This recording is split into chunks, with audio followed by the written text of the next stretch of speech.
The November 13th version of the Midwest City Council.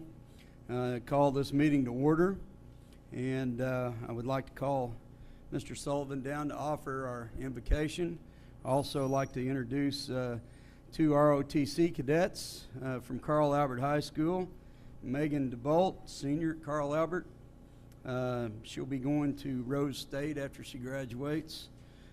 And Taylor Lair, who is a junior at Carl Albert and will be going in some branch of the United States military, hopefully Air Force, once she graduates. So, Vaughn, if you could come down and offer the invocation, and the Megan and Taylor will be leading us in the pledge. Please stand and remove your headgear, please.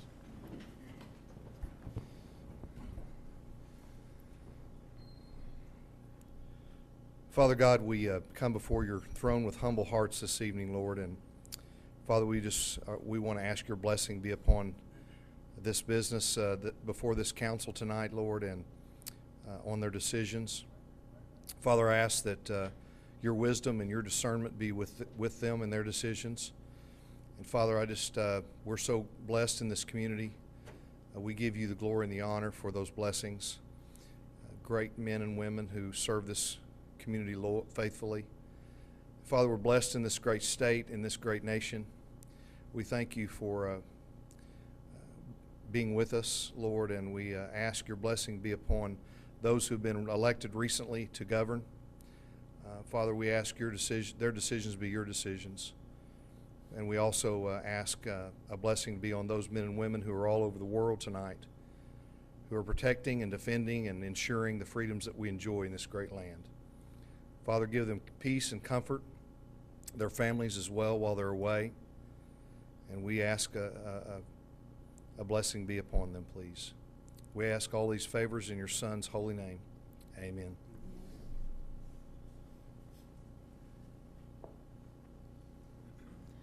Attention, salute, pledge. I pledge allegiance to the flag of the United States of America and to the republic for which it stands, one nation, under God, indivisible, with liberty and justice for all. Thank you, ladies and gentlemen. Get into our community-related announcements. We've had several events this last week. We had the official dedication of the C-47 monument at Reno and Douglas. If you hadn't been by there to see it, it was a World War II aircraft that actually rolled off the assembly line at Tinker when it was Douglas Aircraft Manufacturing back in 1945. Flew in D-Day, flew in Market Garden, served 30 years as a corporate aircraft for Kerr McGee, and now we have it. It came back home. It was quite an event Friday. Also, we had a huge event at Midwest City High School Sunday. We dedicated the Vietnam Memorial. 22 Midwest City bombers who graduated from Midwest City died in Vietnam, and they erected the alumni raised the money and erected a monument to memorialize the loss of life from Midwest City High School. It was quite an event, attended about 400 people. Unfortunately, we had to cancel the 7th Veterans Day Memorial, or Veterans Day Parade, because of the Oklahoma weather. With that being said, could those of you that have served in the United States military please stand? I want to thank each and every one of you for your service.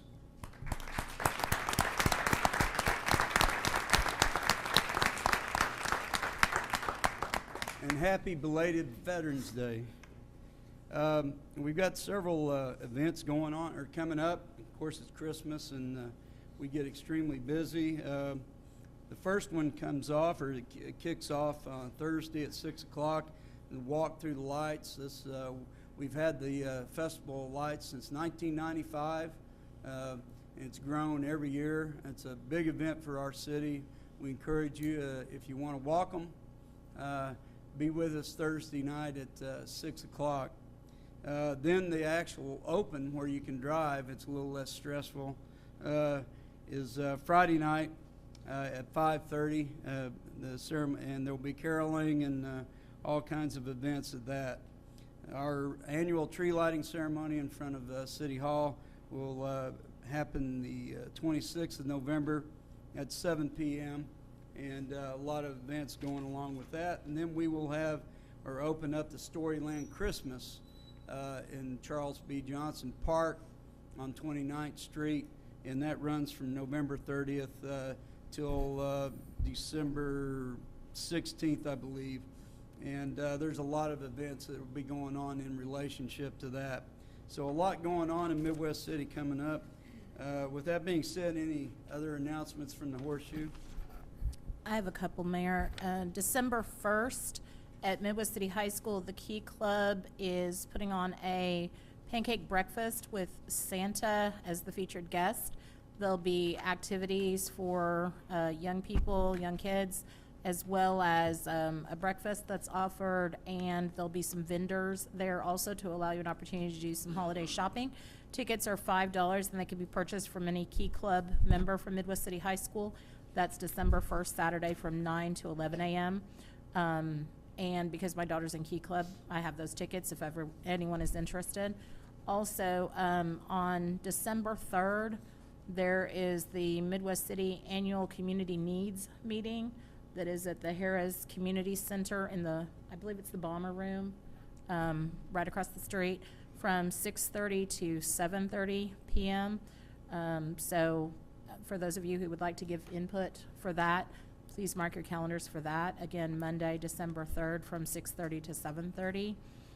And last but not least, the state agency that I work for is having a holiday craft festival requesting vendors. So if anyone has a small business and they're interested in renting a table, the table rental is $20 for that event, and all of the proceeds from that table rental go to purchase Christmas presents for kids who are in the Oklahoma foster system called the Foster Wishes Program. So thank you for your support with all of those. Any other announcements from the Horseshoe? Yes, sir. So, Paul, could you step down real quick? I was going to make an announcement that the transfer station will be closed on the Saturday after Thanksgiving, but I also needed a little help on what we were doing with regards to sanitation service on Thursday and Friday. So the Thanksgiving holiday will be, obviously, will be observed on Thursday. We won't pick up trash. Anybody that's scheduled to be picked up on Thursday will be picked up on the prior or Wednesday. There'll be a call out that'll go Tuesday night to everybody on Thursday's route to make sure they're aware, remind them to put their trash can out on Wednesday. It's always a tough one because a lot of times people forget that it's the day before and not the day after. We will also be closing the transfer station the day after Christmas, so not only the Saturday after Thanksgiving, but Saturday after Christmas and the Saturday after New Year's. All right, thank you. Any other announcements? Well, we have several proclamations to do tonight, so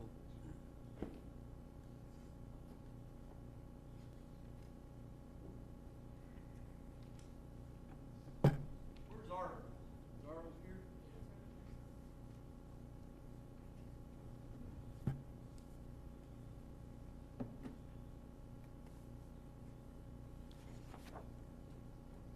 Well,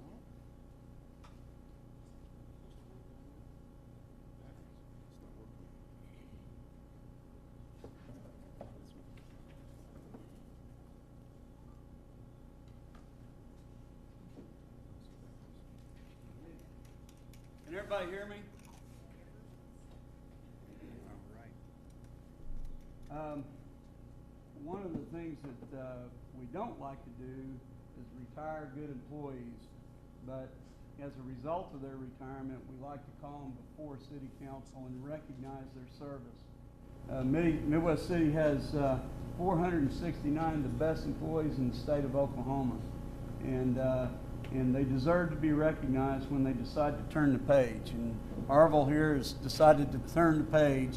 We couldn't offer him anything to stay, so with that being said, whereas Mr. Arville Russell began his career with the city of Midwest City on June 18, 2001. as a maintenance supervisor and retired on July 11th, 2018.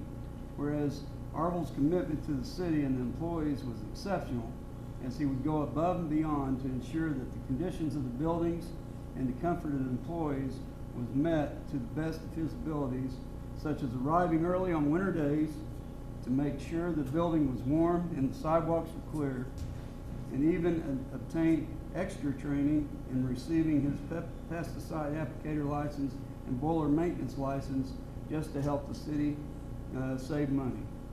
Whereas his ability to handle difficult situations and people in a timely and reliable professional manner his ability and dependability and resourcefulness were attested to in letters of commendation he received over the years. And whereas Arville was awarded 5 Character First awards throughout his career, including sincerity for helping coworkers, initiative for completing tasks that needed to be done without being asked to do them, diligence for being thorough and never leaving a task incomplete, and joyfulness for maintaining a positive attitude under trying situations. So therefore, I, Matt Dukes, Mayor of Midwest City, do hereby proclaim November 13th as Arville Russell Day. Thank you. Congratulations. You got to get photo op there.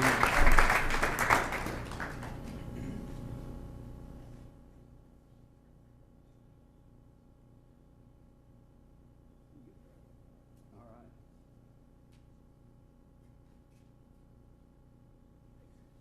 right. Here you go, Russell. Thank you, sir. Have a good retirement. I will. All right, Thank you. We'll miss you. All right. Thanks, Billy. Appreciate it. Yeah, like I said, unfortunately, we had to cancel the Veterans Day Parade due to the inclement weather of Oklahoma. We should have saw it coming when we had tornadoes in October. And we should have figured out we'd probably have snow in November. So with that being said, we did have a Grand Marshal. And that Grand Marshal is well deserving of this and a lot of other accolades. But Gary, could you and Linda come down?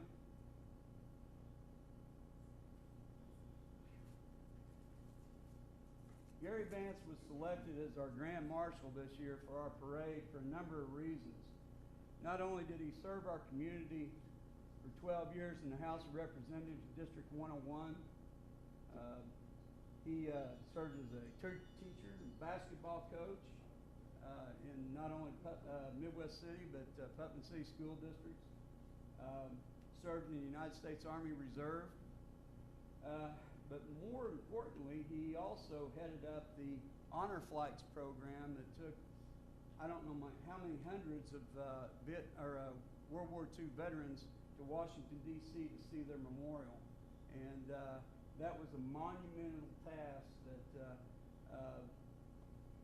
well, you just have to go and watch their send-off to understand the emotional aspect of that. So with that being said, and not only that, he's been a mentor of mine, and his method of governance is what I try to model in my everyday life as a public servant as well. So, whereas in the 11th hour of the 11th day of the 11th month of 1918, a peace agreement between Allied nations and Germany finally ended the fighting of World War I. After the Armistice Day was created to remind nations to seek peaceful relationships, but by 1954, America had survived 2 more major wars, and the 83rd Congress changed Armistice Day to Veterans Day to honor veterans of all wars for their participation in selfless service for the good of all Americans.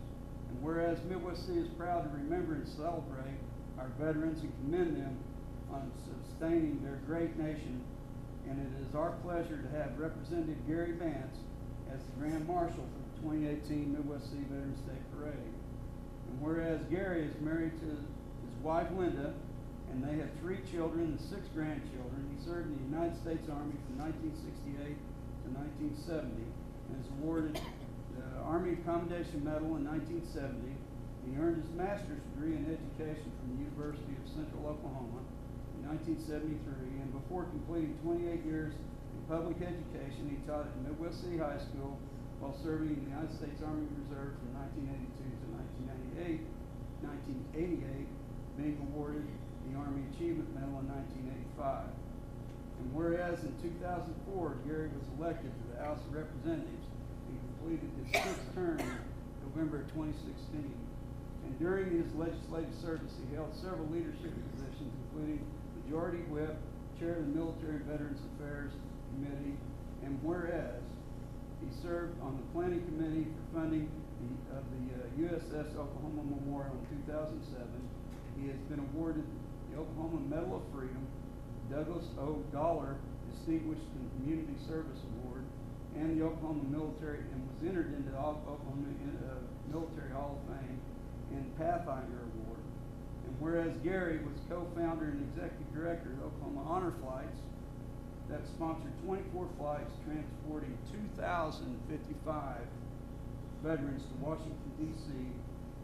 Between May 2010 and April 2016, he currently serves on the Oklahoma Committee that will place a monument to the Veterans United States Bill of Rights on the Oklahoma Capitol campus, and his patriotism and passion has served the restoration of the iconic World War II C-47 that stands as a monument to our veterans in the history at Joe B. Barnes Regional Park. So therefore, I, Matt Dukes, Mayor of Midwest City, do hereby declare Gary Vance as the Midwest City Veterans Day Parade Grand Marshal, and proclaim Monday, November 12, 2018, as Gary W. Vance Grand Marshal Day. Thank you so much.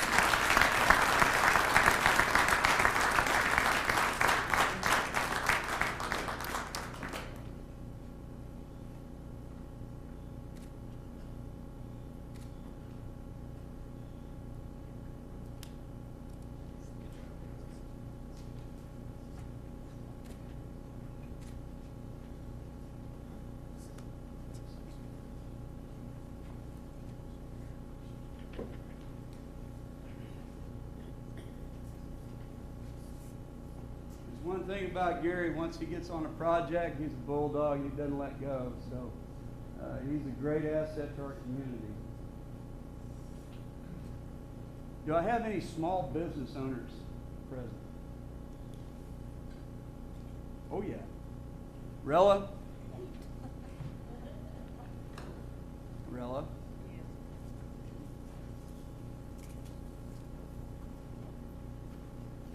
We had actually hoped this would have been a bigger attended event than it is, but we'll do it anyway, won't we? Yes, we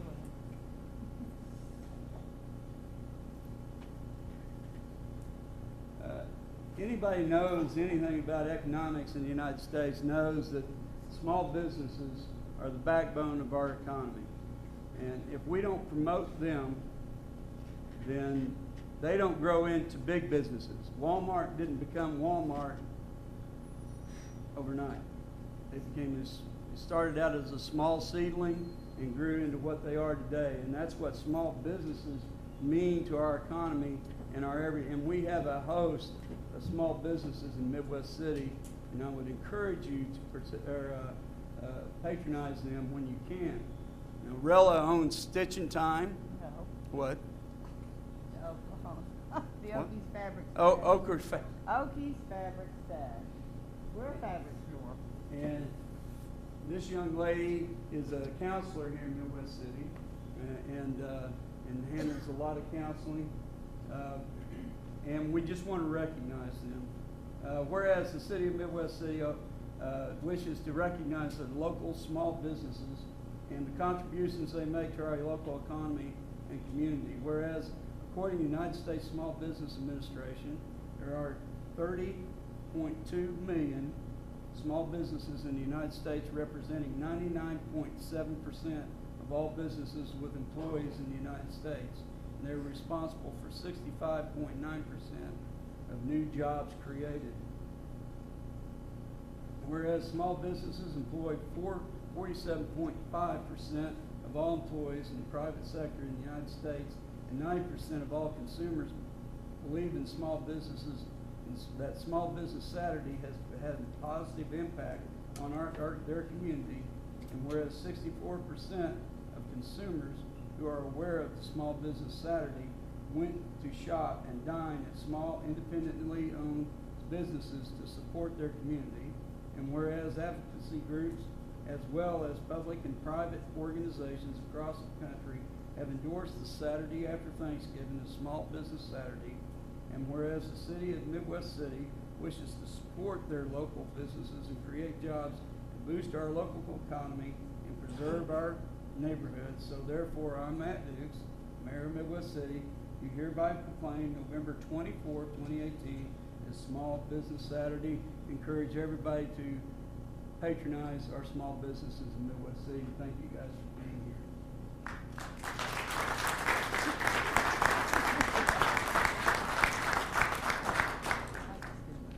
Yes, you're supposed to.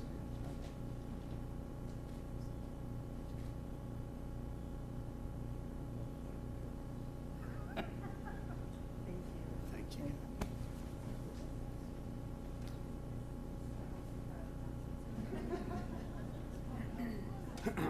One more. I promise I'll be done. And actually, we should have done this at the beginning of the month, but we're running a little bit behind. Whereas the history and culture of our great nation has been significantly influenced by American Indians and additional personnel or people, whereas the contribution of American Indians have enhanced the freedom, prosperity, and greatness of America today, and whereas their customs and traditions are respected and celebrated as part of a rich legacy in the state of Oklahoma throughout the United States, whereas Native American Awareness Week in 1976 and recognition was expanded by Congress and approved by President George Bush in 1990, designated the month of November as National American Indian Heritage Month. And whereas in honor of National American Indian Heritage Month, community celebrations as well as numerous cultural and artistic and educational and historical activities have been planned. Now therefore, I, Matt Dukes, Mayor of Midwest City, do hereby proclaim the month of November 2018 as National American Indian Heritage Month.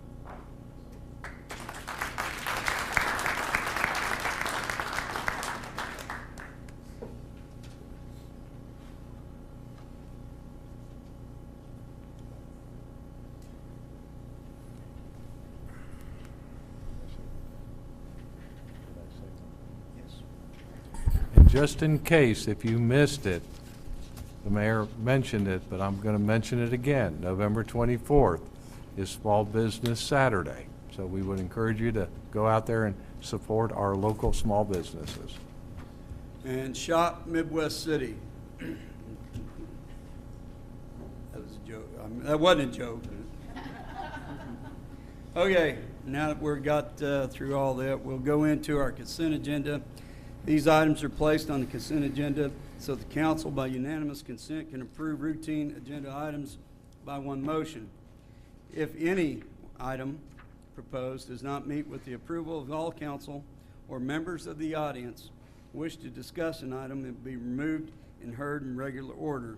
Chair to entertain a motion. Motion to approve the consent agenda with the exception and pulling of items 3, 4, 5, and 6.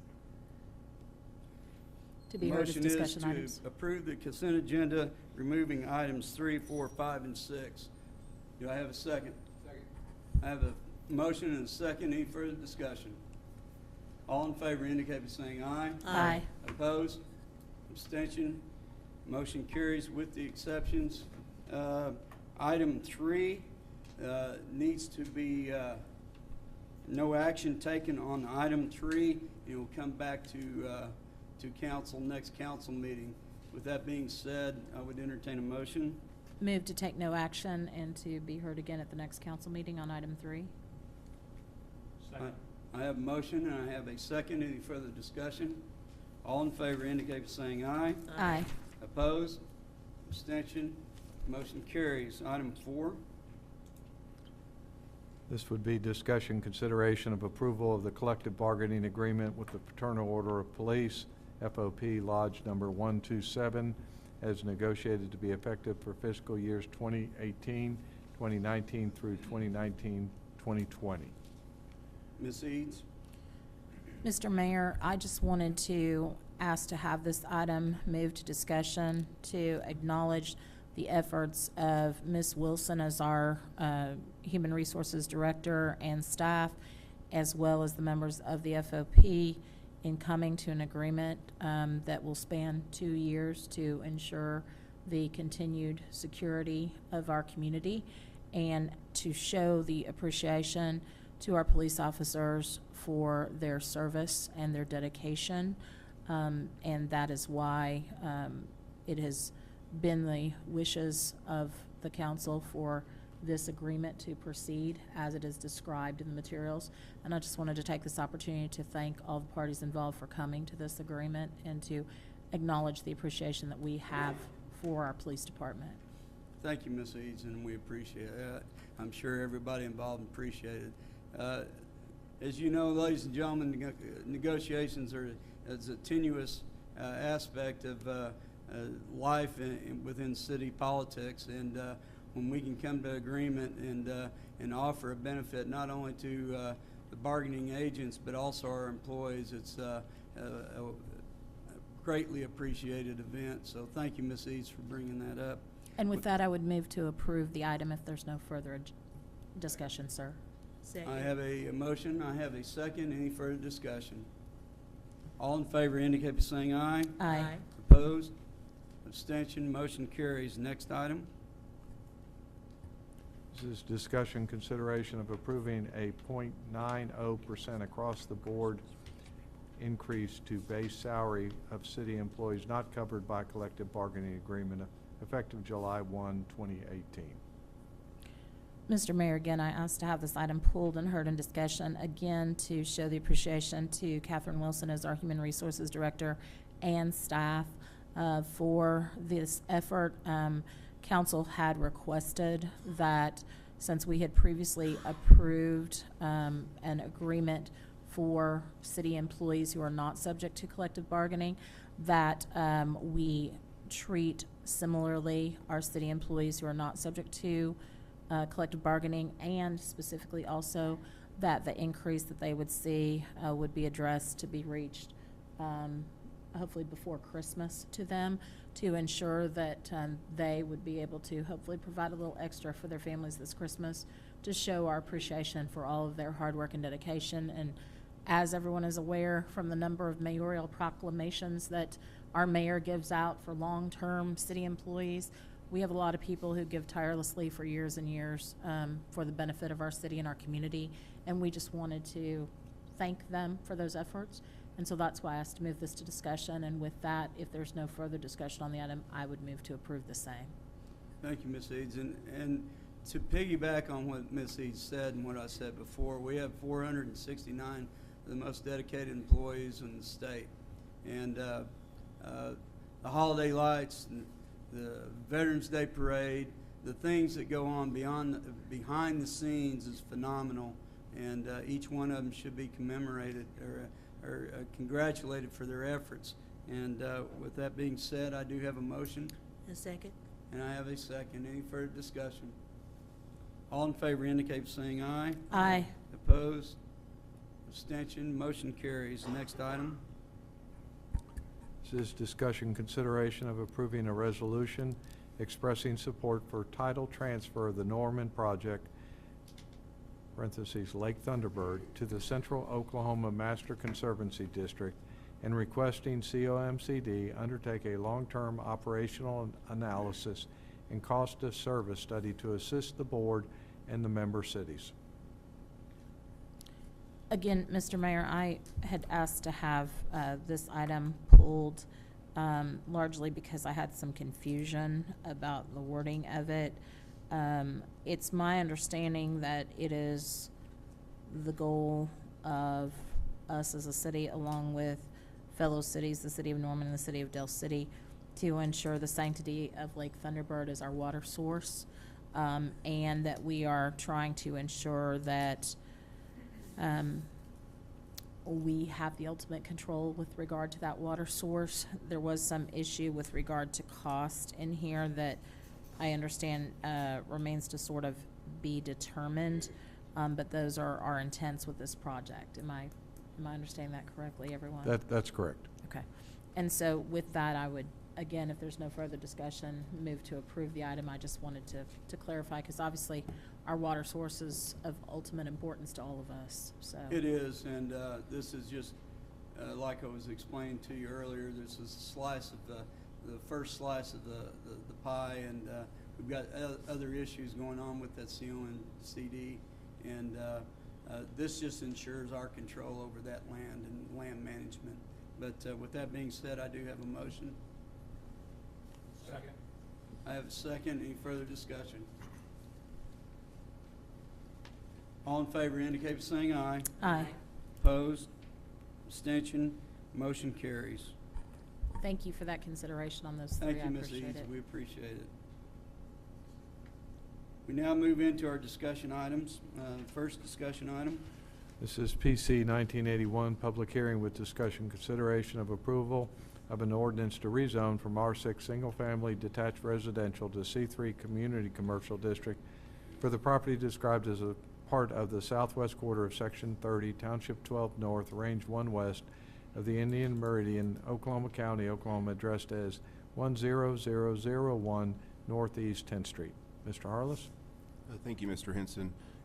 As I described before, this is just simply bringing Sam's Corner Market, the little local neighborhood market store there at the northeast corner of 10th and Post, to bring it into conformance. It's was brought in zoning as non-conforming, and with the new ABLE laws, they had to rezone the property to bring them into conformance, and Planning Commission and staff recommend approval, and I'll be glad to answer any questions. Ladies and gentlemen, this is a public hearing. Does anyone in the audience have anything to say about this particular item? Is the applicant in the audience? You want to come forward to the podium?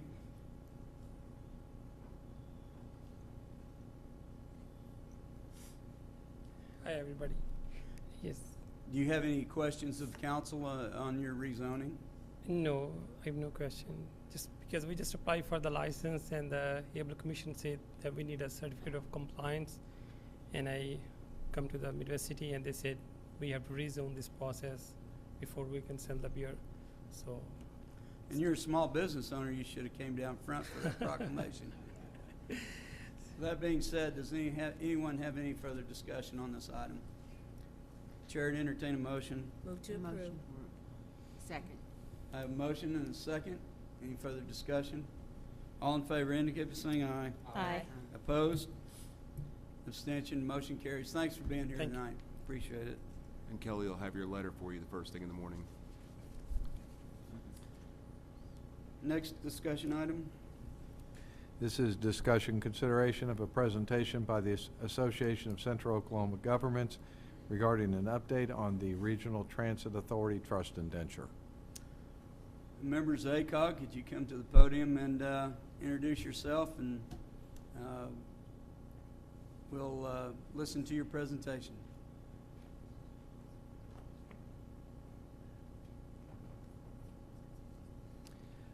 I'm the Executive Director of ACOG. I'm Mark Sweeney, and I have with me today John Sharp, the Director of Transportation, and Catherine Holmes, who is our consultant that will be giving the presentation tonight to answer your questions concerning the RTA. Thank you, Mr. Sweeney.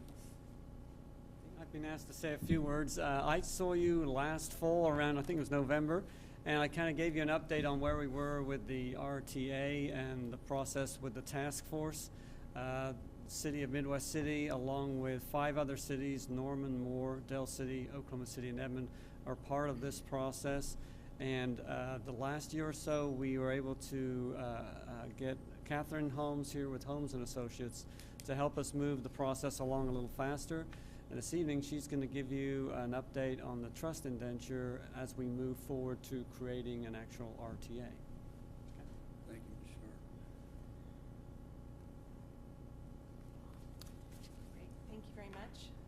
nice to be here. Thanks for inviting us.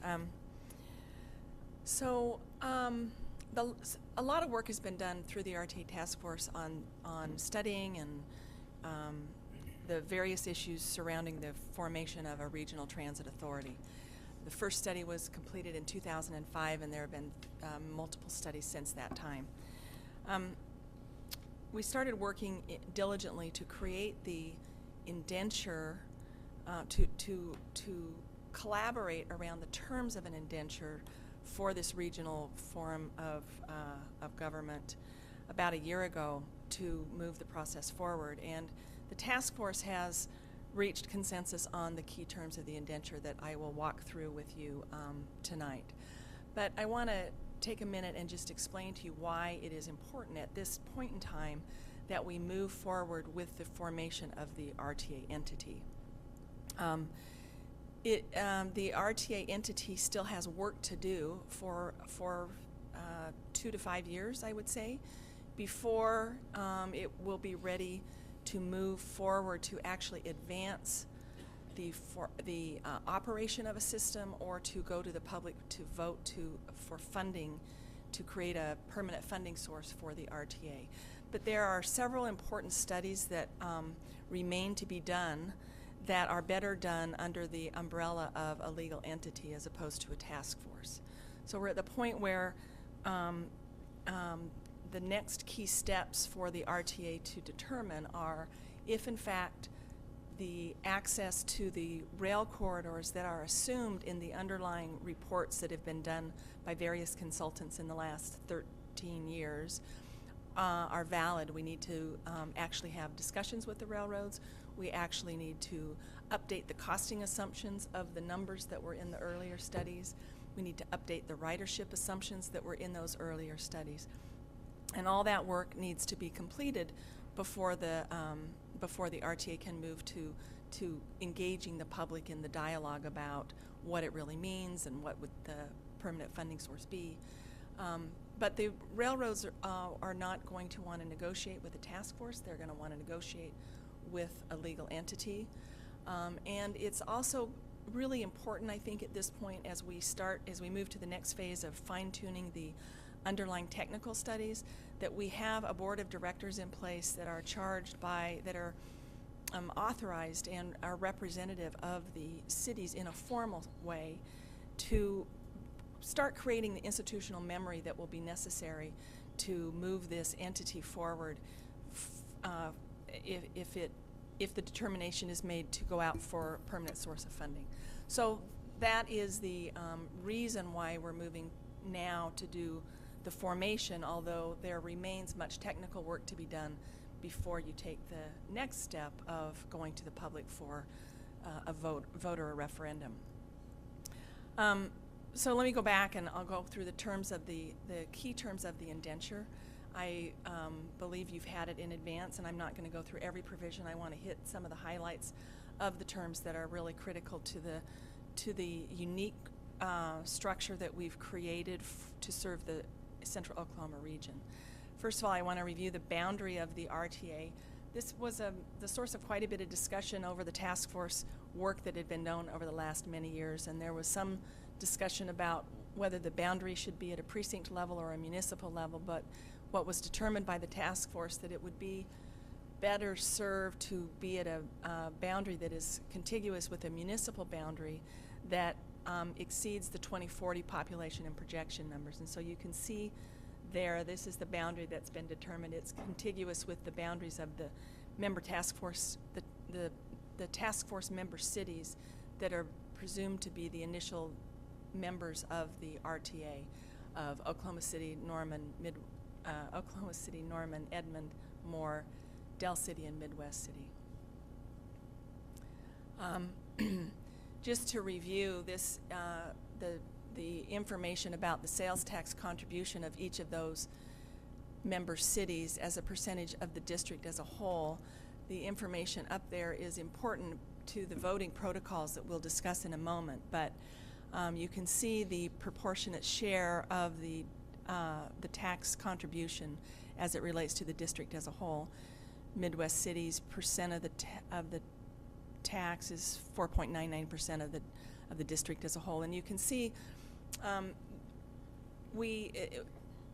this, and again, I'll talk about this in a few slides, and again in more detail, but we end up really kind of with three different tiers. Oklahoma City is contributing 66% of the tax of the total district, and it really stands apart and as a tier 1 city. The cities of Norman and Edmond sort of cluster in a second tier, around 10%, and then the more Midwest City and Del City are in a third tier. So let me move to the next slide. Each of those 6 member jurisdictions are, as initial members, will be sorry, under the trust indenture will be permitted to appoint directors to the board of directors. The indenture contemplates 7 board members, 1 for each member city, with Oklahoma City having 2. So Oklahoma City has 2 representatives, and all the other cities have 1. The initial term for the RTA board shall begin concurrent with the creation of the RTA and end on June 30th in the year following a successful referendum establishing a dedicated funding source for RTA operations. I'm going to stop here for a minute, and this is an important point I want to emphasize. There is this period that will begin from whenever this indenture is signed off on by all the parties, hopefully the end of the year or soon thereafter. And this initial board will serve from that point in time until June 30 on the day after the dedicated funding sources is set up.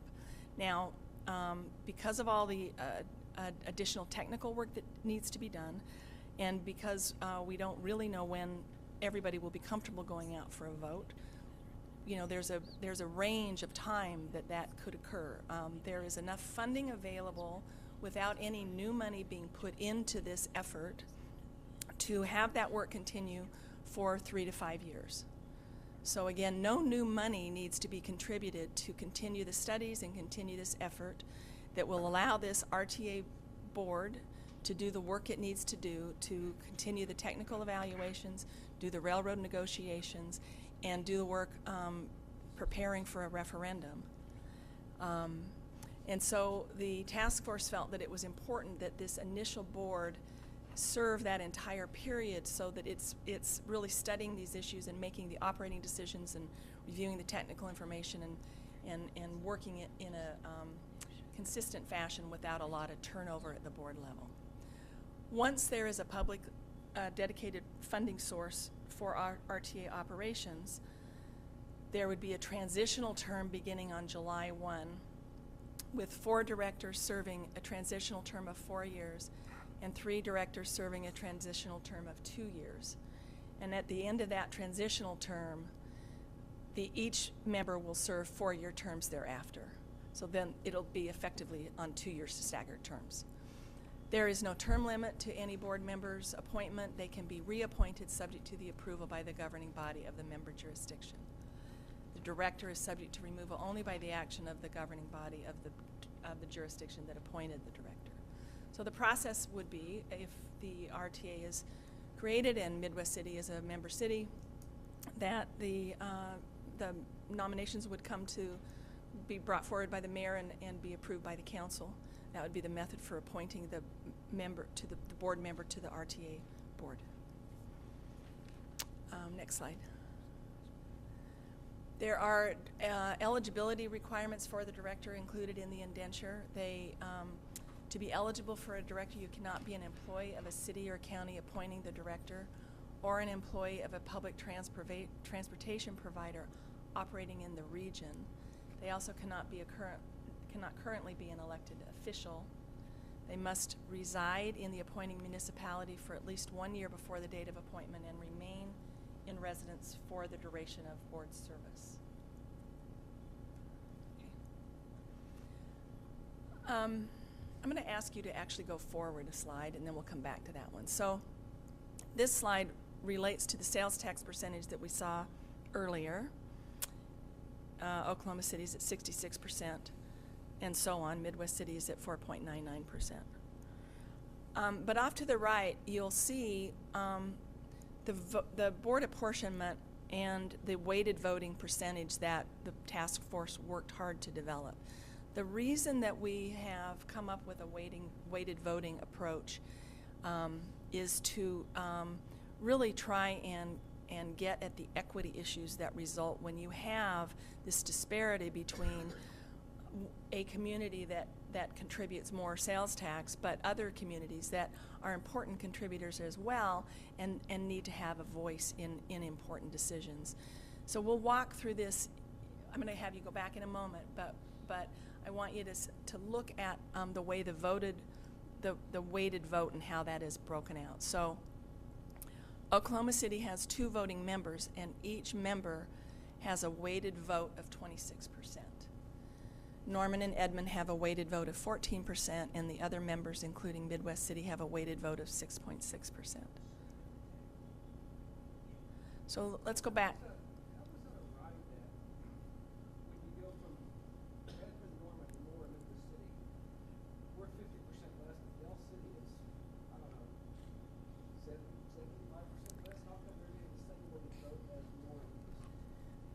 You know, there was quite a bit of discussion at the task force, and Del City has been a contributing member of the task force for 15 years, and it was a consideration that the task force members gave to Del City for their kind of constant contribution and participation in the process.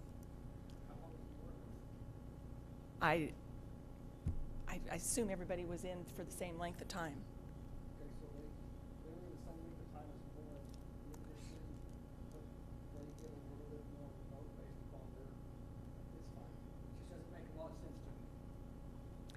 It was an accommodation for the work that had been done on the task force side.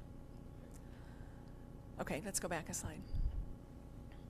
So keeping those percentages or those weighted votes in mind, the way the voting protocols will work is that there are certain matters that will require a 67% weighted vote, and they are, in my opinion, the important matters, the matters that you want to make sure that you have a regional consensus to move these important matters forward.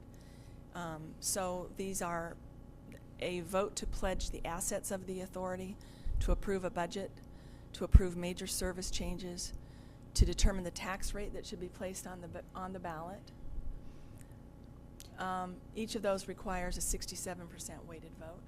The decision to acquire, construct, or operate a rail line also must be approved by a 67% weighted vote, and a majority of the representatives of the member cities through which the rail line traverses. So, for example, for the streetcar line, it would be insufficient for there to be 67% weighted vote voted in by Oklahoma City and Norman and Edmond, for example, if Midwest City and Del City didn't approve the streetcar line going forward. So you have to have both the weighted vote and the approval of the majority of the member cities through which the rail line traverses for an approval of a acquisition, construction, or operation of a rail line. But that would just be to add on to the line as far as that goes after the fact. For example, if you were going to, I mean, you're undertaking this initial project, but if after the fact you were going to add on additional track of line, then you need a majority of the vote of the cities over which that section of rail traverses, correct? No, it would be for any of the, I mean, the construction of the streetcar in Midwest City, it would apply to that. It would apply to the decision to construct or acquire the rail in the commuter rail corridor. So there's been no decision to acquire any rail line by creating this indenture. Okay, but at the same time, let's look at that conversely. So a 67% weighted vote, so Oklahoma City alone, if their representatives voted together, they hold 52% of the vote right there. No, bear with me. 52% just Oklahoma City, 26 and 26% is 52% of Correct. the vote. If you add in Edmond or Norman at 14%, then you have 66% right there. Correct. And you need one more jurisdiction to go with them to get to 67. But at the same time, if you have to have a majority of representatives of the member cities through which the rail line traverses, rather. So if the line was going to go from Oklahoma City to Midwest City, for example, so we need Oklahoma City, Del City, and us, our representative, to vote on that by majority in order to get it approved, correct? That's correct. Okay, so you have to have 67% plus a majority. So if any of those things fail, then that won't be approved. Correct. I'm just seeing this as, I'm sorry, but I'm just seeing this as an opportunity where we have such little input on this because of the low percentage that we have in terms of the vote, that we don't have a lot of ability to control our own destiny in this thing. That's my concern. Somebody want to? Well, and correct me if I'm wrong, Mr. Director, we do have the right to control ourselves because we can opt out, correct? So we could say, no, we're not going to do this. But Pat, I'm talking about it under the theory of we want to do it and we don't have the majority to push us through in order to allow us to do it. Because if you don't get 67% and you don't get a majority, so if the line is from Oklahoma City to Midwest City and you need a majority in order, we've got to get one more vote at least between us, Oklahoma City, and Del City in order to make that happen. And so if they don't all agree, even if we want to be included, we can't be included, in spite of the fact we have 6.6% of the weighted vote. But conversely, who would be against that? Not necessarily. Not necessarily, but. If Midwest City, Del City, and Oklahoma City vote on it, but Norman, Lord, and Edmond vote no, doesn't matter. Yeah. And then the same destiny could end up with them as well. But we only have 6.6% of the vote to go towards it, and if the rail line doesn't affect us, our majority vote doesn't count. If they're building a line from Edmond to Norman, they don't have to traverse Midwest City. They can go right through Oklahoma City, and so our vote isn't even included in that. That's where I'm questioning the process. Requiring a majority of the member cities through which the rail line traverses is intended to be a protection for those cities that actually don't want a rail line. But it could be a double-edged sword, is what she's saying. We want to go for the Midwest City, Del City wants us to have it there through Oklahoma City, but the other three say no. The rail line doesn't go through any of their cities in any way, shape, or form, but they could very easily say no for whatever reason. So it's a double-edged sword because both ways, right? Yeah, well, the effort here is to promote a regional dialogue and to try and help this board think regionally. Because the fact of the matter is, having all the parts are going to work together for it all to work well. But if that were true, then, I mean, other than the fact they're kicking in more dollars, our percentage that we're taking versus how much we have to put forward is similar from one of the first charts you showed. As far as the percentage that Oklahoma City is putting forward, it's still 0.04, et cetera, as far as the percentage on the tax dollar. It's just that we have fewer tax dollars to put into the pool, but it's still a matter of how it affects us versus how it affects Oklahoma City. And that's my issue. If it was true we wanted it to really be a regional conglomerate, it would seem to me that we wouldn't be having a list where it ensures that Oklahoma City has 52% of the vote, along with, the other distribution of the cities between 14% or 6.6, when that's not consistent with how they're providing taxes. So if we're going to do it for one, it seems like it would make more sense to set it up differently, as well as you've got a director from Norman that's getting special treatment as opposed to any other city. So that's kind of where I'm coming at it from. I'm sorry, the director from Norman? If you go back to the slide, can you back up for me, Billy? Yeah, I apologize. I didn't have the current version of this. One more, please. So, transitional term beginning July 1 with 4 directors serving as a transitional term of 4 years, 3 directors serving a transitional term of 2 years, but Norman's director will serve a 4-year transitional term. So Yeah. it seems like that's a particular protection that you're given That's to. not a special protection. It's just that this is the presentation that I gave to the city of Norman. It's the one I happened to have in my wallet when I Okay. realized you guys didn't have the presentation I made for you. The presentation I made for you would have told you that the director for Midwest City, no, I can't find it. Well, if 4 are serving 4-year terms and Norman's got one of them, and 3 directors are serving 2-year terms, then who gets the 2-year terms to start with? There's got to be 3 of them, so I'm assuming that would be us, Del City, and more, since we have the lowest percentage, right? It wasn't determined that way. Actually, it was literally just every other, 6.1 B, D, and F were appointed for an initial term of 2 years, and directors appointed in 6.1 C and E were appointed for an initial term of 4 years. It was literally just, it was just every other one. It was literally random. It was literally random. Okay, so not to be dense, but then who's B, D, and F? Edmund, Moore. Edmund, Moore, and Have 2-year terms. Yeah, but, yeah, technically, they don't necessarily have a 2-year term because the term doesn't start until the whatever, if it goes through, if it's, however they decide to fund it, it doesn't go, it's just to create a staggering. So after the first 2 years, like everybody's Excuse gonna me. have 4-year terms. They're just gonna be staggered.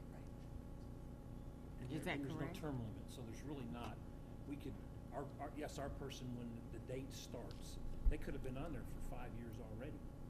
And then they start 2 years, and if we want to leave them on there after 2 years, then it becomes a 4-year term on top Correct. of that. And I'm assuming, the way it was explained to me earlier, is so that there's some consistency while this is being developed. That's Right. correct.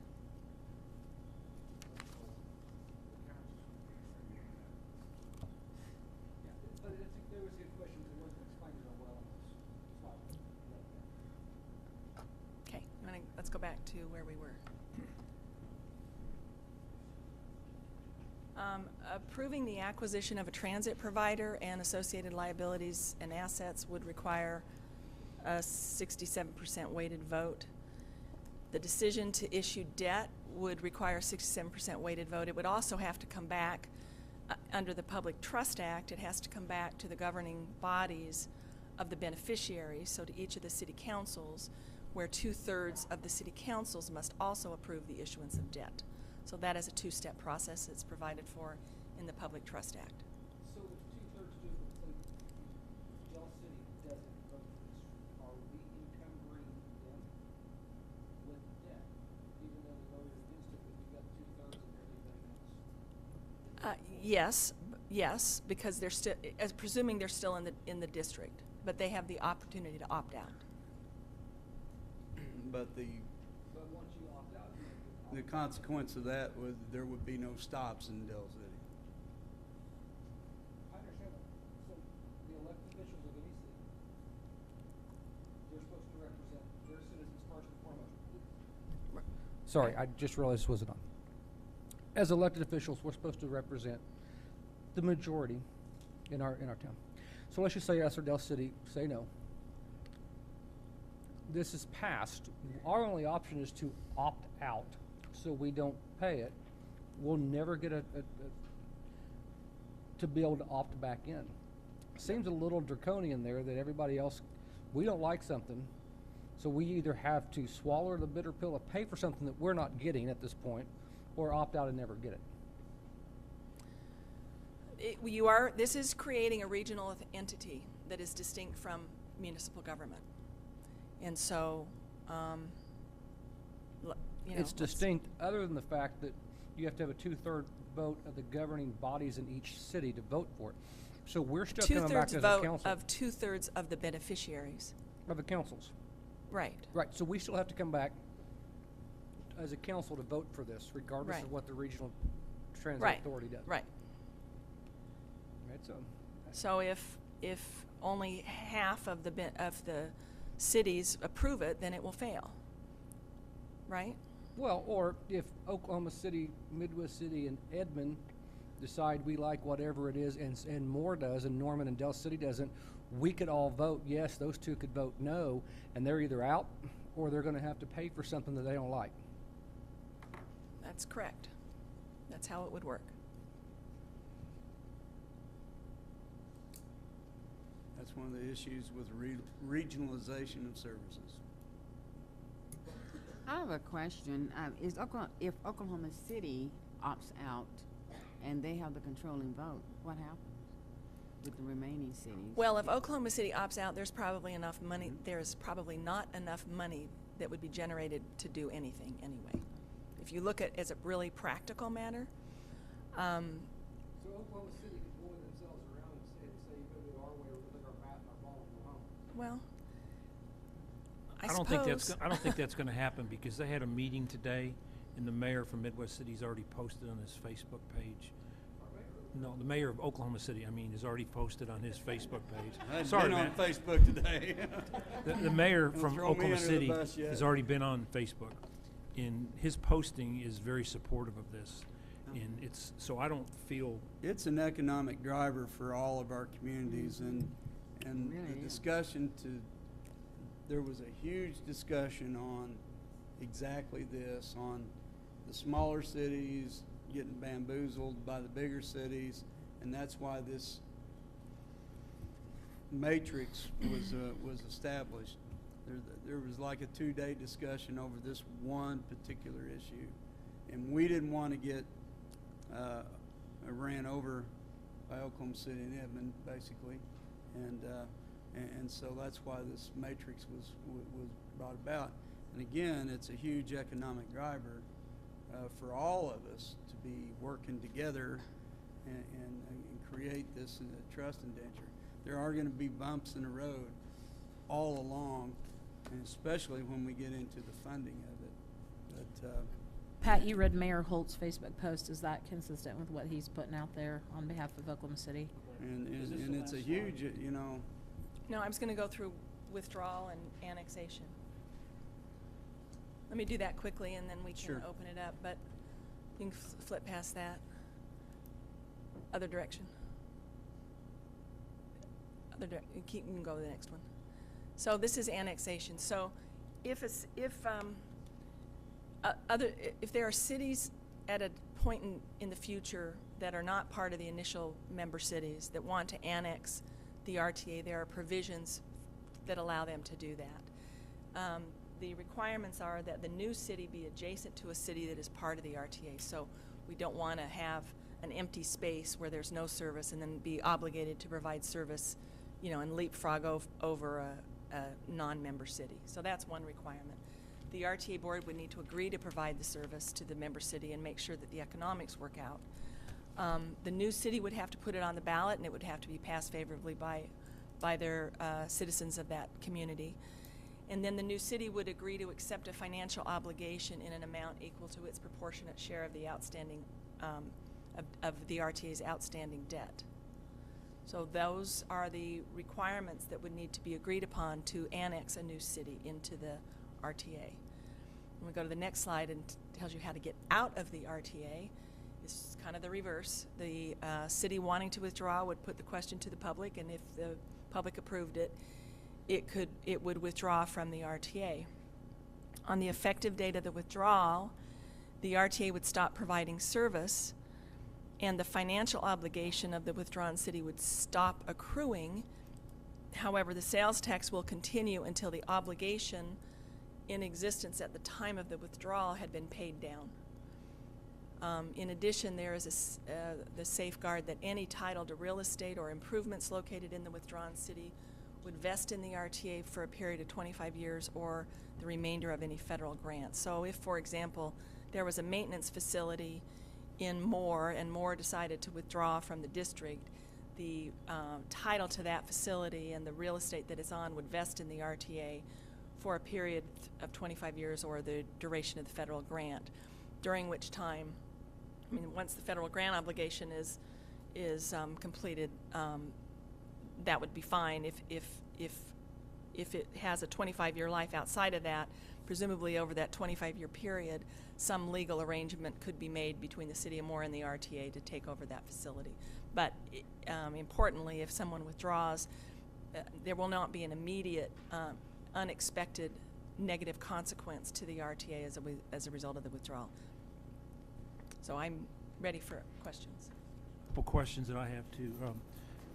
As it stands right now, based off of what information I got from the directors, Mr. Henson, we're not going to be out any more money than what we're already paying right now, correct? That's what I understand. Okay, Yes. so for the next 4 or 5 years, while this process goes forward, at any given time, if we decide that we don't want to be involved in this, we have the opportunity to get out. I believe so. Okay. If you guys have not read this study, it's on the internet, and this is the executive summary. The actual study's like 250 pages long. It's broke down by the corridors, east, north, in downtown, or south. If we're going to grow in Midwest City, this is an opportunity for us to at least look at it. If it's my understanding, by us saying that we're, in 2 weeks when we vote on this, we're not obligating Midwest City, we're just saying we want to be part of this study to see if it will work. Because there are some issues, if you read the study, there are a couple issues that we're going to have to deal with as whoever's in our seats in a couple years. One of which is the location of where the trail or the train may go, because it really doesn't take us to the 29th Street or to the theater area, which is something that you've said that there's an additional study coming on, and that would be addressed, correct? Is Correct. That, yeah, that's correct. So, okay, so there, I really recommend you guys read that, because it explains a lot more. What she's done here is the legal stuff. This is the operational stuff, how this is going to work for us.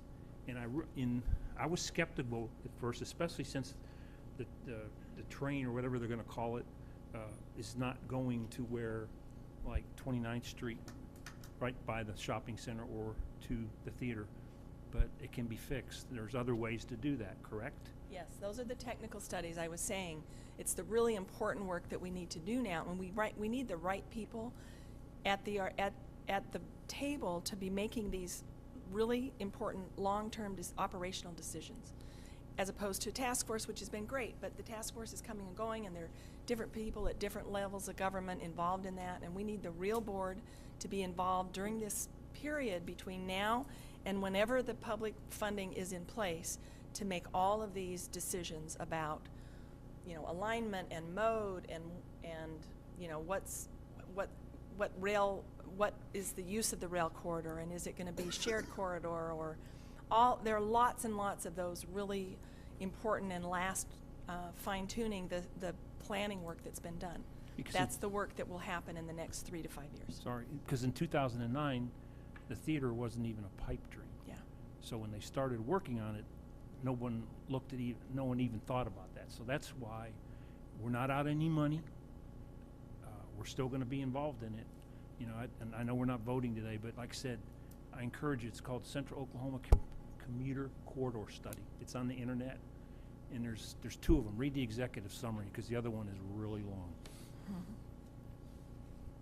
And to add to that, I don't know if you've been following in the paper, there's one time in Oklahoma City there was quite an expansive trolley system. It went away in 1947. Now, we should have been having this discussion 30 years ago on bringing that back, but can you imagine and there was lines from the trolley system in Oklahoma City, went all the way to Guthrie, went through Edmond, went out west, and it would have came east had they kept it in place. Can you imagine what we would have looked like in 2018 had they maintained that in place? And so this is a economic driver, not for us, but for our future generations that are going to settle in Midwest City and our businesses and what have you. So it's an important thing to be taken into consideration, because we're paving the way for, not for us, but for our future. So thanks for that input, Mr. Burns. I appreciate that. Let me just Are there update any more you. questions? Let me update you on the status. This has already been approved by the cities of Norman and Edmond. We're at the City of Oklahoma City today. They will be voting on it next week. And Moore and Del City will be voting on this also next week. I'm happy to. Any further discussion on this presentation? No action is actually needed on this discussion item.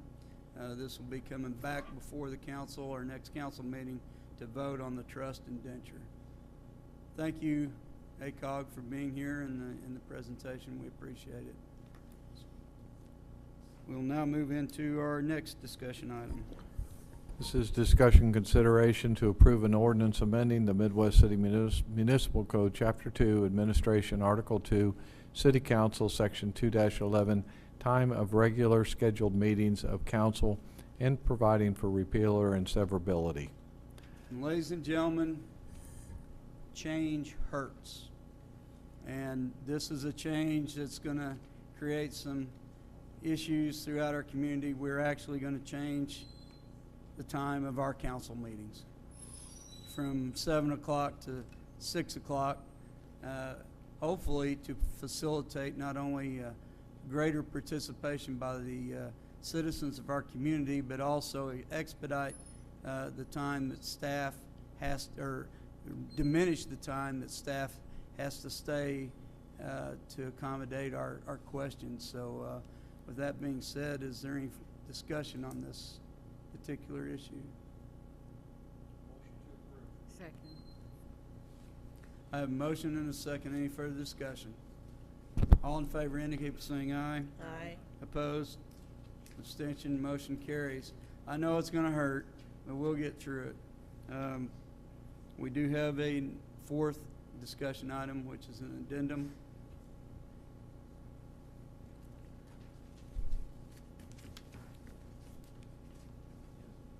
This is discussion consideration of an ordinance amending certain provisions of the ordinance number 3291, creating increment district number 2, City of Midwest City, Oklahoma, the Sooner Rose increment district, relating to the apportionment of sales tax from within the Sooner Rose increment district, amending that certain project plan relating to increment district number 2, City of Midwest City, Oklahoma, Sooner Rose increment district, relating to the apportionment of sales tax from the Warren Theater facility, providing for repealer, declaring an emergency, and containing other provisions relating thereto. And basically, this is just cleaning up some language in our current TIF. Is that correct? That's correct. It will provide that the additional sales tax that was recently approved will not go into the debt service for the TIF refunding. That being said, there's any questions? Any discussion? Chair to entertain a motion. There will be 2 votes on this, not only to pass the ordinance, but also to declare emergency, so it would go into effect immediately. Motion to approve. Second. I have a motion and a second. Any further discussion? All in favor indicate by saying aye. Aye. Opposed? Abstention? Now I need a motion to declare an emergency. Motion to. I have a motion, and I have a second. All in favor indicate by saying aye. Aye. Opposed? Abstention? Motion carries. Ladies and gentlemen, we now move into our public discussion, new business of our agenda. I know most of you are here to discuss the impending ordinance changes on large animals and in our city. This is on our agenda for further information, and no action will be taken on this particular issue tonight. Since it is not an agenda item, we cannot engage in a discussion with you over this, but we would entertain your input if you do have some. But again, no action is going to be taken on that, and I would invite you, rather than to discuss it in open meeting tonight, to get with your individual ward representatives and bring up the issues you have with us, and also forward any information to me in my office for consideration. Again, this is just a proposed change in an ordinance, further restricting some of the large animal issues in Midwest City. And again, we will not be taking any action, but we will be soliciting public input either by email or by phone call. So with that being said, does anybody have any new business to bring before the council? I have a point of clarification before we jump into this. So in pre-council, we had a conversation about the fact that this is just a tentative measure subject to additional discussion and revision. And so I think for purposes of clarification for the members of the community who are with us tonight, it's fair to let them know that there have already been discussions had upstairs about changing what we have as an initial draft on this to consider a grandfather clause, et cetera, so that it sort of sets the stage for things that we're contemplating before everyone comes up to talk that wishes to talk about it. And again, ladies and gentlemen, this isn't a done deal. We're still mulling this over, looking at the issues, listening to you, our constituents, and we'll be bringing back a solidified change within the next couple of council meetings. So Since that. this isn't on the agenda, we can't speak of it. If Brandon could get up and talk a little further information, and he could say what was like. If Chief Claves would care to address the public on this, I'd be more than happy. I think that'll be okay. That'd be fine. Chief Claves? You're on deck. You're on deck. You're up to bat.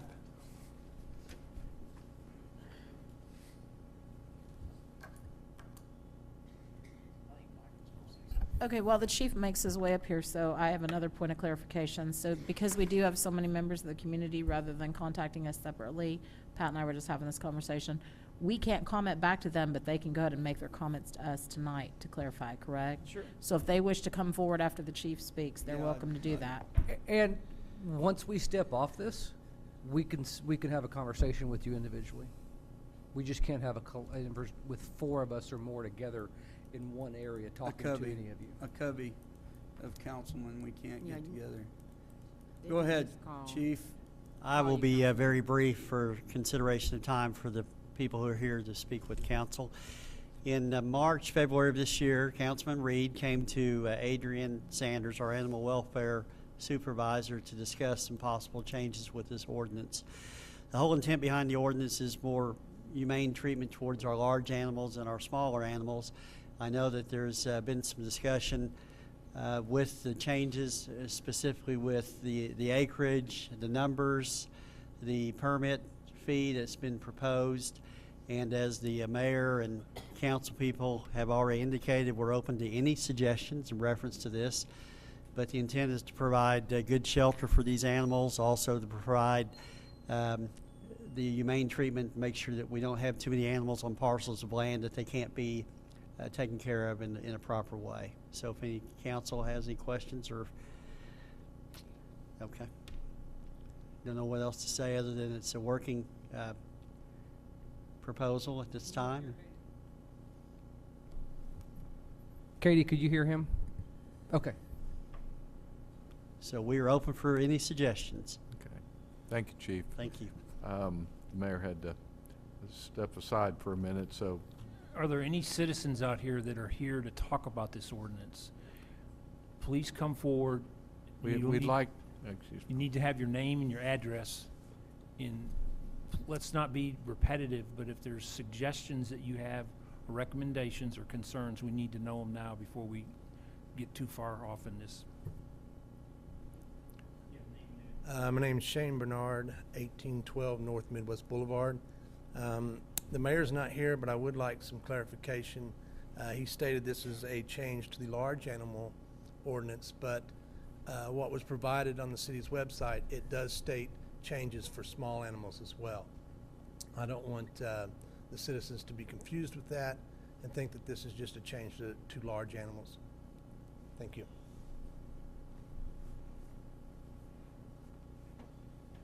Hey there. Steve Huff, 13220 Shirley Lane. This is something I just want to visit with you guys about.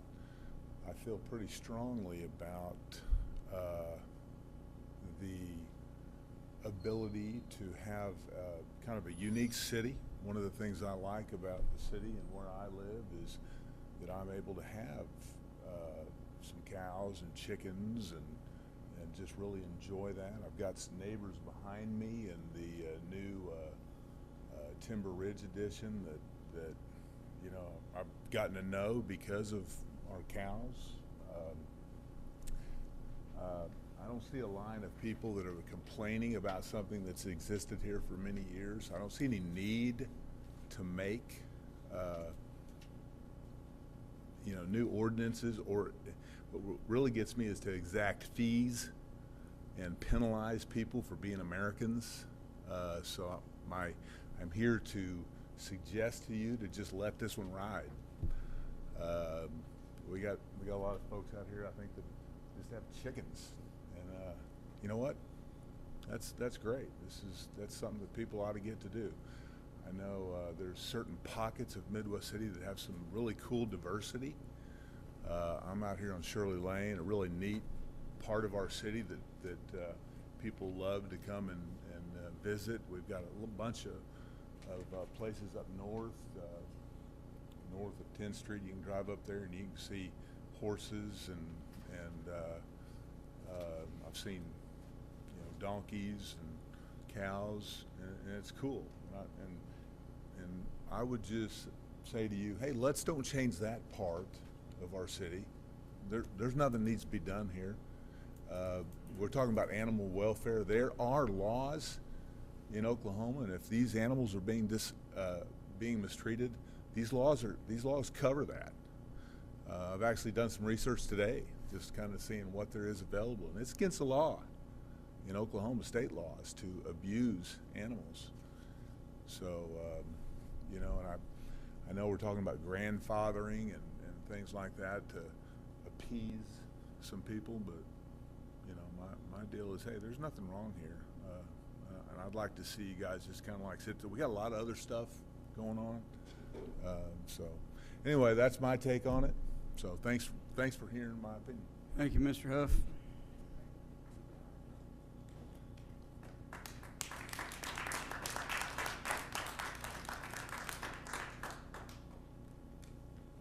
Mr. Mayor, I'm Ken Dry. Most of you guys, or not, the mayor knows me, and Mr. Moore over here knows me. I'm sorry. Okay, most of you know where I live, if you hadn't been there. I live across from Carl Albert Middle School. We've been there 100 years next year, and I think we ran a pretty good operation. Nobody has really complained. Maybe my grass get a little tall, but if it's a pasture, why, it shouldn't never too tall. Anyway, back, I guess, in the 1980s, I believe your father was mayor. He appointed a group of us to study this problem. What is in the code right now is what we came up with. Russell Smith was the chairman of the study group. Many of you may know him. Anyway, I think I'm maybe the only survivor at 83 that was on that group. Anyway, the grandfathering, as the gentleman said, is a good idea, but we found at that time that the fees were not being collected, had not been collected, and maybe for a long time. So that was a problem, and at that time the council abolished the fees. At that time, it was a couple of dollars a year per animal. So this $100 is going to hurt real bad. That's all I have, unless somebody has a question. Thank you for being here, Mr. Dyer.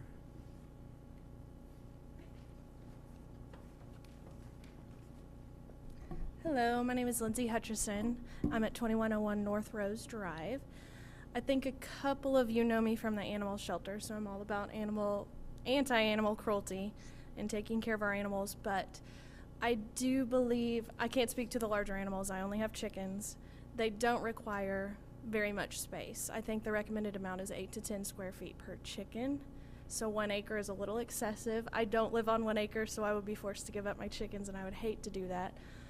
And also, I believe that we should probably follow in other cities regarding the permit price. I do believe, there's some work that goes into putting out permits and stuff. $100 is a little excessive. Edmond does $25. I don't think that's too much. I'm okay to pay that if it means somebody's taking care of the permits. But I encourage you to research a little bit more about a lot of things.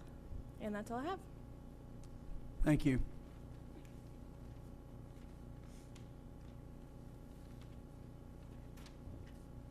I'm Bob Kellington, 7725 Northeast 16th Street.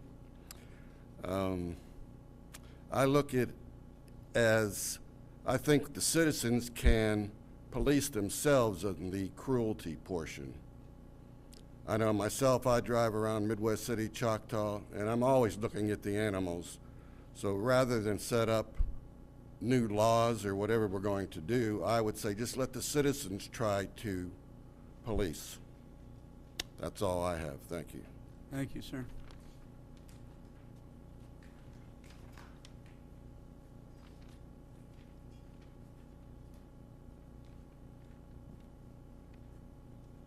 My name is Barry Templeman. I live at 1010 South Westminster Road. I don't like talking in public, so I'm not a computer person, so I don't get on the internet, but I see all I know is what I saw in the paper. So where I live, most of my lots are 165 foot wide by, I don't know, 1,300 and something long. So I see my horse, I'm really confused where it says 100 feet from exteriors of businesses, churches, schools, and other residential structures. So I'm not sure what other residential structures are. I'm assuming homes.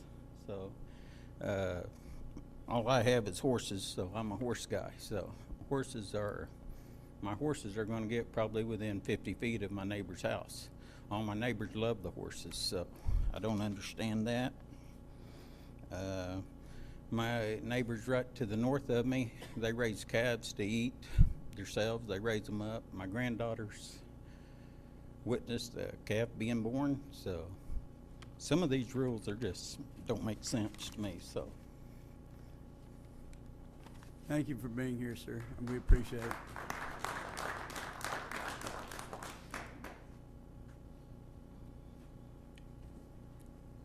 Terrell Winkler, 10408 East Reno. I have a few cows. My father had cows before me. He moved here in '46 when Midwest City didn't even,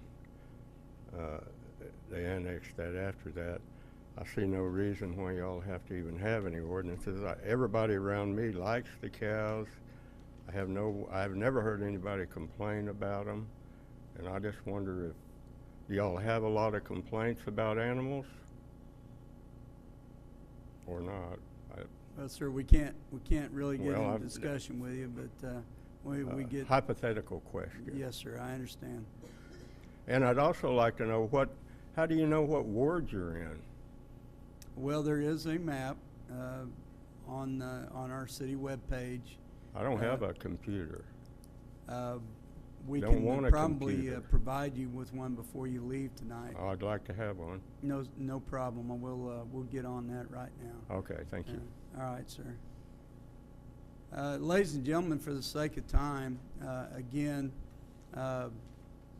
we are not taking any action on this. We appreciate you taking the time out of your busy schedule to appear before council. This is what government is supposed to be like, and this is why municipal government is so unique, because we're face to face with the people that we have to put these things forth, and this is why it's so valuable for you to be involved. So with that being said, please keep in touch with us. Could somebody make sure that we get a ward map for that gentleman? We're going to go ahead and, if there's no further discussion, adjourn Mayor, the Midwest City Council meeting. I have a Yes, ma'am. question. Is there any way that we can have them to call in if they need to know what ward they're in, call the city? Well, you can call City Hall and give us your address, and we can get you what ward you're in, but we're going to get you a couple of you a map tonight to let you know. So with that being said, You still have 2 people. I'm sorry? 2 people want to talk, sir. Oh, I'm sorry. Go ahead, sir. I'm sorry. I want to, Donnie Jones, I live at 10200 Northeast 4th Street. I want to thank you for this opportunity to speak on this. I had some questions, and I realize there's not going to be any answers, but questions that we should all ask is what motivates this proposal? Are there a lot of complaints? How many? Is it the same people that are being complained about? You know, why target everyone when there's probably just a few people that are not responsible owners of these animals? I have that concern, and I realize that these large animals and their owners probably don't contribute much to the economy in Midwest City. But when we maintain facilities, places like Home Depot and Lowe's are a large part of what we do to maintain our animals and maintain our facilities. So we do contribute to the economy here. I also, excuse me 1 minute.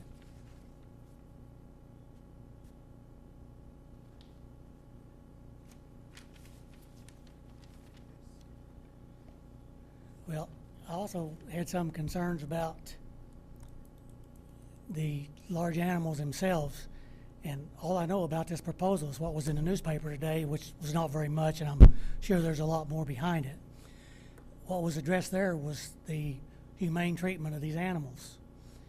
And humane treatment, according to that article, is an enclosure of 5,000 square feet and a 3-sided shelter with a roof on it.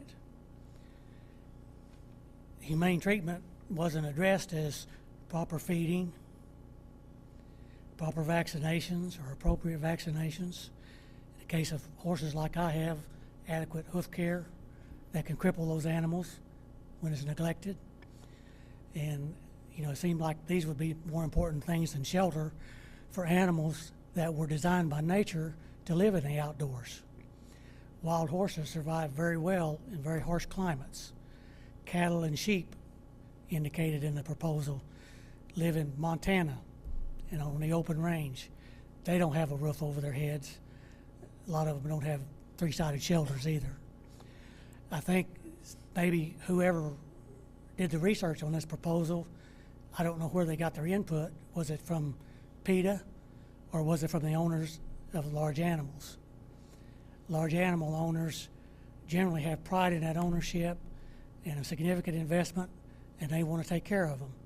If there are people in our city who don't want to take care of their animals, I think animal control should probably be concentrating on those individuals. And I know we're not here to make complaints or to make issues, but there are horses 3 blocks from me that are skin and bones, and nobody's doing anything about it. And, you know, not my business. But they have an enclosure larger than what's specified here, and they have sheds on that property, but someone's lacking somewhere in the humane treatment of those animals. I think it's a little bit misguided, and I hope the council will consider those factors when they make their final decisions. Thank you very much, sir. Thank you. We appreciate it.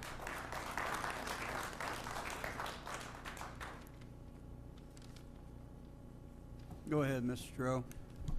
Mike Stroh, Neighborhood Services Director. I just wanted to make an announcement to thank our fire department. They came out in great force for us at the last weekend in October for our Sam's Food Drive. Also, the Citizens Police Academy alumni helped out a lot. And then, of course, my staff with Neighborhood Services. We collected 19 pallets and over $20,000 worth of supplies that'll help with the food baskets that we will do numerous throughout Midwest City. So I just wanted to make an announcement to the public to say thank you. Thank you, Mr. Stroh. That being said, is there any further discussion? Ladies and gentlemen, again, I want to thank you for being here, and all your comments are being taken in consideration, trust me. The city council is hereby adjourned. Excuse me, Mr. Mayor, could we take a 5-minute recess? We can have a 5-minute recess. Yes, ma'am. Please and thank you.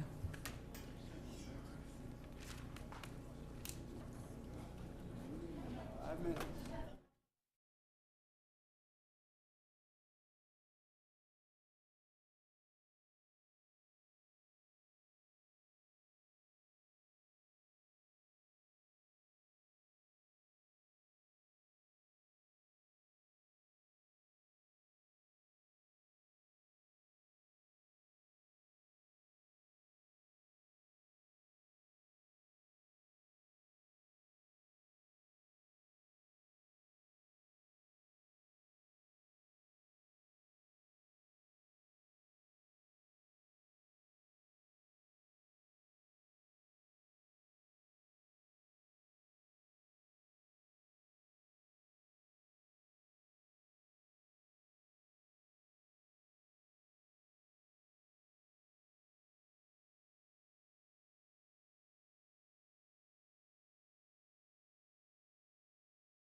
We're going to go ahead and call to order the Midwest City Municipal Authority.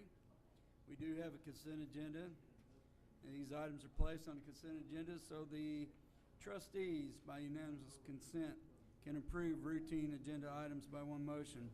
If any item does not meet with the approval of all trustees or members of the audience wish to discuss an item, be removed and heard in regular order.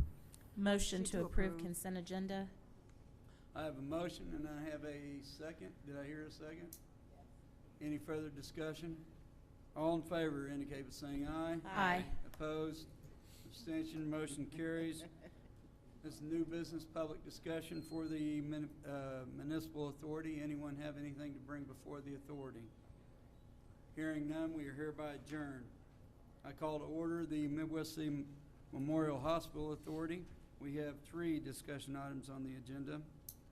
First item is discussion consideration of approving the minutes of the staff briefing and regular meeting of October 23rd, 2018. Move to approve. I have a motion and a second. Any further discussion?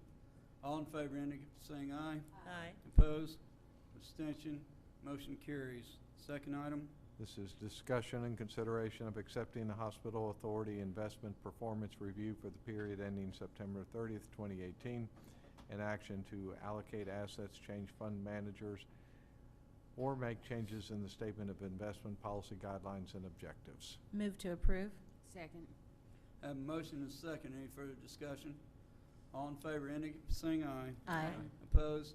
Abstention? Motion carries. Next item. Discussion consideration of supplemental budget adjustments to the following funds for FY 2018-2019. Increase Sooner Rose TIF Fund, expenses / Hospital Authority, Fund 90, $67,734. Hospital Authority Fund expenses, Hospital Authority 90, $101,667. Move to approve. Second. I have a motion and a second. Any further discussion? All in favor indicate by saying aye. Aye. Opposed? Abstention? Motion carries. Move into the new business public discussion of the authority. Anyone have anything to bring before the authority? Hearing none, we are hereby adjourned. I call to order the Midwest City Economic Development Authority. We have a consent agenda, and we consider a motion to approve. Move to Motion approve. and consider consent Second. agenda. I have a motion and a second. Any further discussion? All in favor indicate by saying aye. Aye. Opposed? Abstention? Motion carries. New business public discussion. Does anyone have anything to bring before the authority? Hearing none, we are hereby adjourned.